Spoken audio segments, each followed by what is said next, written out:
This is your daily dose of all things royal. Welcome back, my gorgeous good-looking friends. I had a different idea for a video today, but as I'm coming to terms with the passing of Yankee Wally, it has put my train of thoughts in a different direction. As I said in my tribute that I did earlier today, Yankee Wally's story needs to be told, and people need to understand why what happened to her can easily happen again if we do not put a stop to this. There is no dispute that Yankee Wally was beloved, and she built a gentle community where people found solace during COVID. But it came at a terrible cost. Many of us who were around watched in real time as a coordinated campaign of online cruelty unfolded against her. Names that became painfully familiar, like Omid Scobie, Christopher Boozy, Ellie Hall, Amanda Mata, Strongright, Red Soul Fan, Atalanta, Sarah Data, Jack Royston, and the wider Sussex Squad members, too many to list here. The attacks weren't just mean-spirited comments. They were methodical, relentless efforts to demonetize her, to silence her, to erase her from every online space where people might still hear her voice, and to the very extreme, wanted to see her dead. This is what Meghan and Harry were paying for. Now, for me, as I was watching this in real time, it was not only heartbreaking, but also incredibly infuriating. And that's because we were watching an ordinary woman's basic civil rights trampled simply because she dared to speak her mind. What made it worse was the growing realization that much of this harassment was being enabled by the very people Harry and Meghan were paying to manage their shitty-ass brand. Despite numerous reports and campaigning, no one stepped in to help us. That injustice was on display for all to see, and not only was it demoralizing for Yankee Wally, but also for people like myself who were also affected. It is why I have fought so fiercely ever since to call out this gross abuse of power to restrict our freedom of speech, not as an abstract principle, but as a deeply personal one. I saw what happened to Wally, I saw what happened to others, and I experienced it myself. And I understood before many others did that this was never just about one YouTuber and her cats, okay? During the darkest stretch of censorship, and those were the years 2020 through the end of 2022 before Elon Musk bought Twitter, we were not allowed to challenge the polished, carefully curated narrative Harry and Meghan were polluting the online media space with. Dare to question anything, and the machinery swiftly turned on you.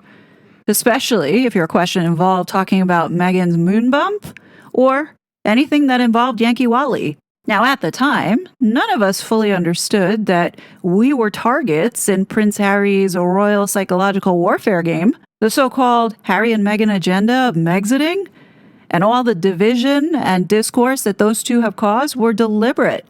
It was designed to gaslight, intimidate, and ultimately, what they wanted was to control what the public was permitted to say and see. Now, as you may know, I started my first channel in that climate back in 2021, focused on holding Harry accountable for undermining the very Constitution that protects American free speech. Watching what happened to Wally in the UK made me realize how fragile and unprotected God-given rights truly are in the UK, and how desperately Harry seemed determined to import that same fragile, un-Christian-like model here. Sadly, events over the years have proven I was right to be concerned. That's why when I started seeing how people were getting suspended, they were getting demonetized, I turned to parody. If honest words were being censored, I thought perhaps maybe a cartoon could still slip through the cracks. As you know, cartoons are protected speech. Harmless on the surface, yet capable of saying what needed to be said, like what we witnessed with South Park. But even back then, the demonetization and takedowns still followed for making cartoons. Now we understand why. Harry and Meghan were deeply entangled with the very machinery of government-led censorship they now want everyone to forget and just focus on keeping the kids safe from the online harm. No way, not gonna happen. You see, the ghost of Wally is here to stay until we get the justice we deserve. And I do think Wally has given us a sign today. Let me explain. Today, I was looking deep on the web for a picture of Wally that wasn't the one that you see everywhere, hoping to find other photos that we could put up. Since there aren't that many, buried in the corner of the internet, I stumbled upon an article from the American Thinker. And for those that don't know American Thinker, it's a well-known daily online magazine that covers American politics, foreign policy, and culture from a conservative right-leaning perspective. And would you know it, this American political news outlet wrote about Yankee Wally back in 2022, and no one saw it. And the reason why? It's because the Center for Countering Digital Hate called on advertisers to ban 10 news outlets that they said were spreading misinformation and hate. And American Thinker was on that list. No one that I'm aware of saw this article. So in the spirit of Yankee Wally, I'm going to go ahead and read it now so everyone can see it. Because this absolutely cannot go away just because Yankee is now passed. People need to know what these bitches did to Wally and, more importantly, their assault on American civil liberties. Let's get into this. Dated March 21st, 2022. Why we should all care that Yankee Wally was yanked off YouTube by Trish Randall. This week, a small YouTube channel with 47,000 subscribers, Yankee Wally, disappeared. Several years of videos are gone. Most people, most readers here, probably never heard of this channel. But this should concern us all. This was an attack on freedom of speech, the necessary freedom to criticize those with power, privilege, money, and fame, or to express simple disgust towards a public figure. This small YouTube channel covered matters of significance to the United Kingdom, specifically the line of succession. These are not insignificant issues for UK subjects, and there are reasons for skepticism about recent births connected to the royal family. Yankee Wally was the work of Sadie Quinlan, a Welsh pensioner with a colorful life history, a small flat, and a couple of cats. She's not shy about criticizing minor royal Prince Harry, aka Harry, and his aging former D-list cable actress and American citizen wife, Meghan Markle. Occasionally, Sadie joked that if they visit the UK, she has enough money for a ticket to London and rotting tomatoes to express her opinion of the couple. Lobbing rotten fruit is a time-honored way the English public shows disapproval. This public expression was aided by the government immobilizing criminals in the stockpiles or pillory, where overripe produce was an expected part of the punishment. All a rotten tomato can hurt is an ego. Although Meghan fans characterize Yankee Wally as a one-topic hate account, Sadie's topics included her dental adventures, cats, neighbors, daughter, love of the Queen, and tips for making meals of prepackaged foods. Just before Yankee Wally vanished, BuzzFeed published, "Meghan Markle's biggest troll is her half-sister Samantha." Partway down, the focus abruptly shifts to Yankee Wally. Sadie and Samantha are depicted as diabolical allies determined to spread lies about Meghan. Ellie Hall tries her best to paint a picture of irrational, hateful scheming. But these quotes from Sadie point to deeper concerns. In quotes, "I'm not a stalker.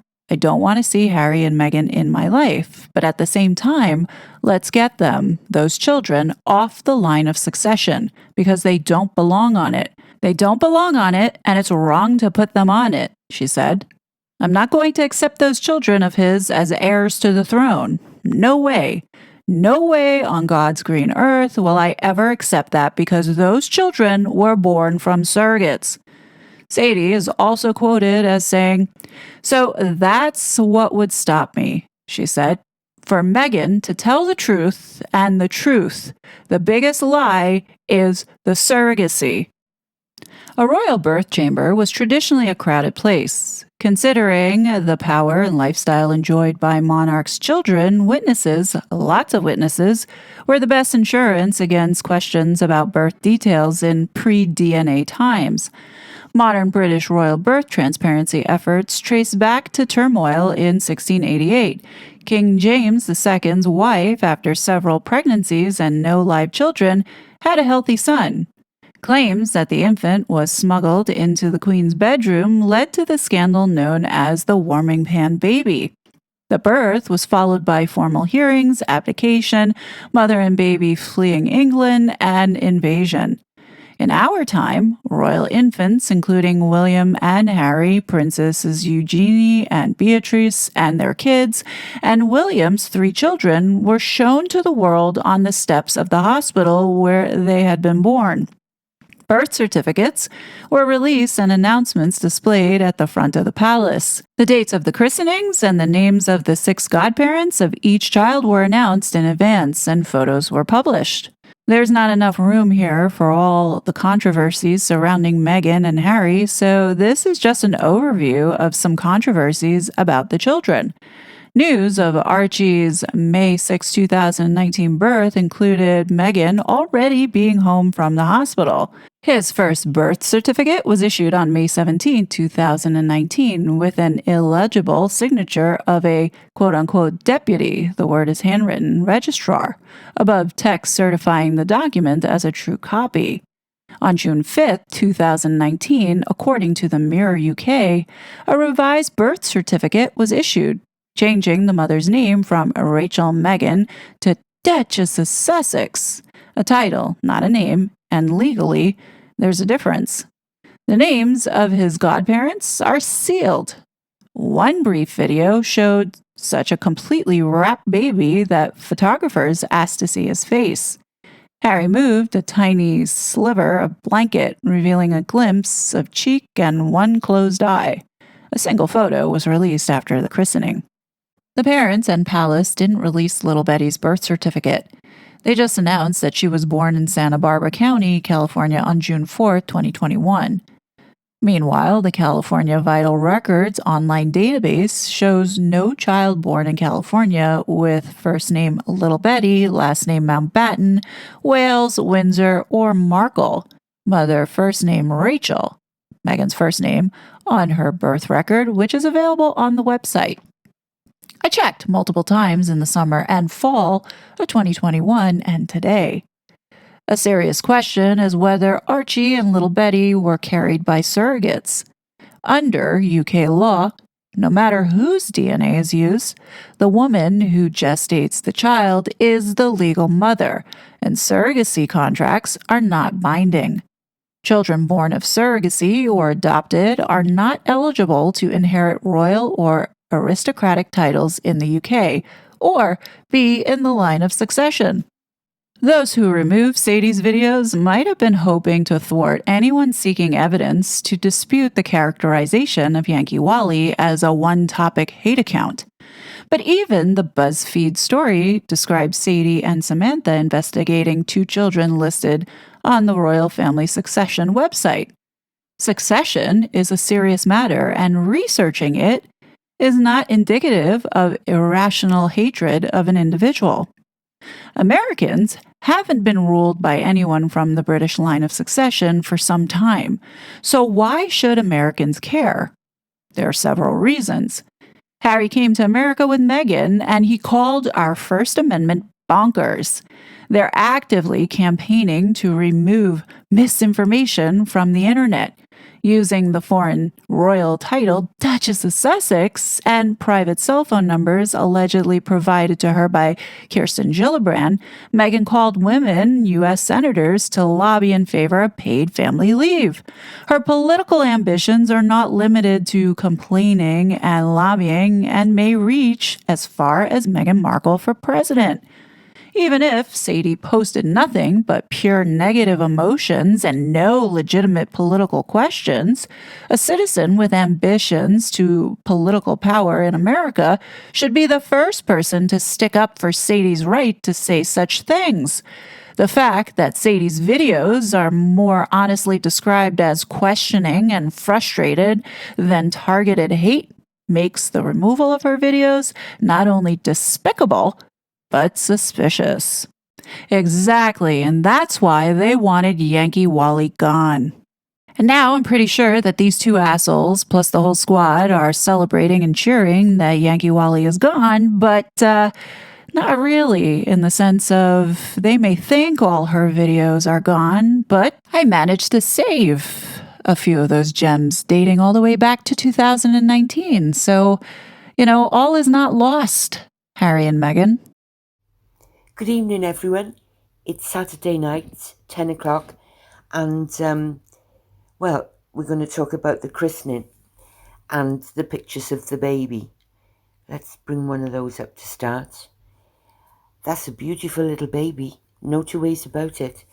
And I'll say what I think. I think the eyes are like Meghan's, and I think the nose is a bit like Meghan's too. So Harry's eyes are very close together, and I think they look like Meghan's eyes.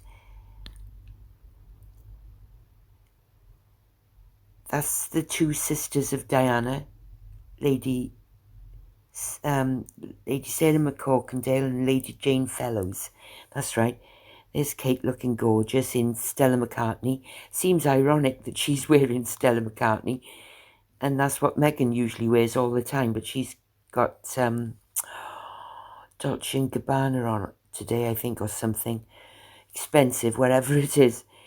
I don't think Doria looks too good. She looks that's a little bit, that hat is not nice at all. Looks a bit tribal to me, but maybe that's just the way I see it, but it looks a bit like Carmen Miranda, like she should have a basket of fruit on the top of it. But anyway, there's some pictures of Meghan when she was a baby. And as you can see, in all of these pictures, except the top one, that's Samantha. She's the one that's holding her. And you can see Meghan's eyes there. They are quite buttony, like little buttons.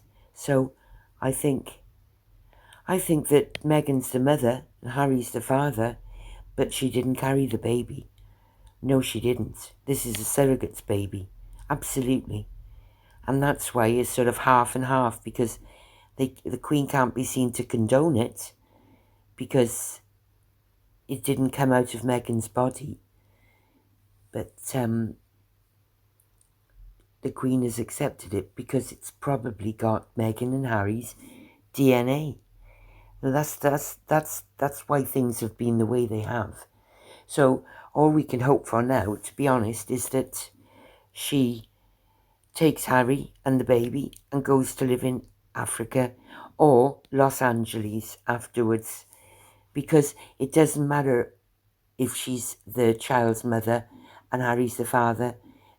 It doesn't matter, that it makes no difference. She's still a liar and a narcissist. No matter what she does now, I'll never like her, because she's not the sort of person that I'd befriend in ordinary life. I don't like those type of people. But I'm sorry she's infiltrated the royal family. I know they've got to walk on eggshells to get rid of her, but I think that they know that they've got to, regardless of her colour. It's not about her colour, it's about her character. She's not nice in the character. But yeah, I do think Meghan's the mother, Harry's the father, and a surrogate delivered it. Because that baby is not the first when you saw the when she had delivered it. This has all been going on behind the scenes. And now she's finally took delivery of the baby. But the truth will come out. She didn't birth that baby. Anyway, I'll see you tomorrow. Bye-bye. Yeah, like I said, the ghost of Wally will forever be looming until justice is served. Period. It's no wonder why this particular article was suppressed deep down in the dark corners of the web. Obviously, Meghan is definitely hiding something, and We need to continue to keep raising this question and calling out the royal family for not being transparent. Well, people of the UK, this doesn't really affect me. I really care about this idiot being here and affecting our rights. So if there's anybody out there, please go ahead and share this video around and make sure you make some noise. Start raising the topic again about surrogacy, about do these two children belong in the line of succession? Because if they don't, they need to be removed, effective immediately. And I think that would be the justice that we would need to close this out for Wally. Anyhow, what do you guys think? Definitely leave your thoughts below. As always, I will be back with more content. But until then, please be safe. And I'll talk to you later. Bye. It was such a fraud.